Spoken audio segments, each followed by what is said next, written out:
Hello students, today we are going to study about the electrical properties in solids. You know, solid shows very wide range of electrical conductivity. Accordingly, solids are classified into the three categories that are conductors, insulators and semiconductors. Let us study one by one. Now, these conductors having electrical conductivities in the range 10 raised to 4 to 10 raised to 7 per ohm per meter. When the solids having this type of the range, that is the range of 10 raised to 4 to 10 raised to 7 per ohm per meter, then that time that solids are there, they are called as a conductors. Metals and electrolytes, you know that ionic solids. So metals and this ionic solids, that is electrolytes, are the examples of electrical conductors.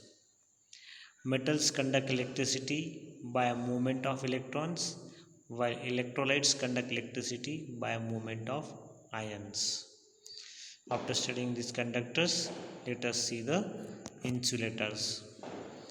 Now, insulators are the solids having low electrical conductivities, that is in the range of 10 raised to minus 20 to 10 raised to minus 10 per ohm per meter. So, the substances or the solids which shows this low electrical conductivities between the range 10 raised to minus 20 to 10 raised to minus 10 per ohm per meter, such solids are called as the insulators. Most nonmetals and molecular solids belong to this category. Let us see now the semiconductors. Semiconductors, these are solids having electrical conductivities in the range 10 raised to minus 6 to 10 raised to 4. So here we can say that these solids are there. They are having the electrical conductivities in the range 10 raised to minus 6 to 10 raised to 4 per ohm per meter. This range is intermediate between conductors and insulators. Metalloids like silicon, germanium belong to this category, that is the semiconductors. So, after studying these solids which may exist in the, we can say, conductors form, or we can say in the insulator form, or we can say in the semiconductor form, let us study about this band theory. See, the metals are good conductors of heat and electricity, and the to explain this conducting properties of the metals, band theory was developed. According to this theory, the conducting power of metal is due to presence of free electrons in them. Means, according to band theory, the metals, we can say that they carry this one conductivity because of the presence of free electrons. According to this band theory, atomic orbitals of metal atoms overlap to form molecular orbitals which are spread all over the crystal structure. More the number of atoms, more are the molecular orbitals with electrons. So, this band theory is there. It is, we can say that explained in terms of the, we can say that the electrical conductivity of the metals, non-metals and metalloids are explained in terms of the band theory. A band is made up of closely spaced electronic energy levels.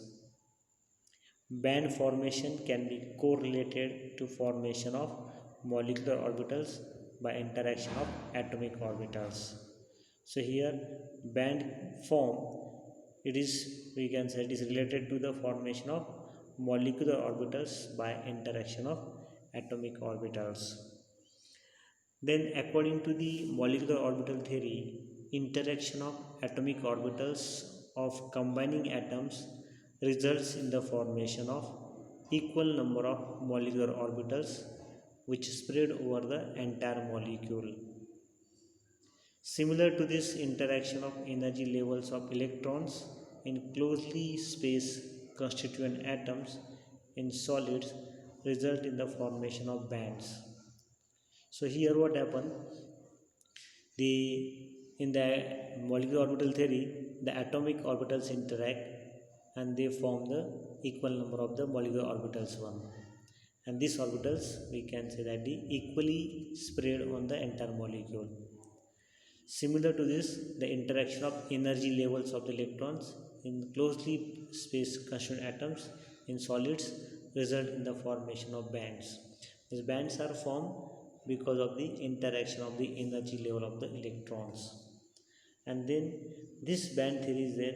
It considers the formation of two types of bands, that is the conduction band and valence band. So conduction band is the highest energy band containing electrons in the conduction band. It is formed by interaction of the outermost energy levels of closely spaced atoms in solids. Conduction band may be partially occupied or vacant.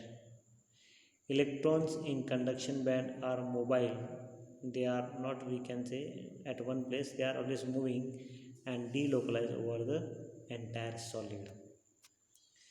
After studying this conduction band, now let us see the valence band.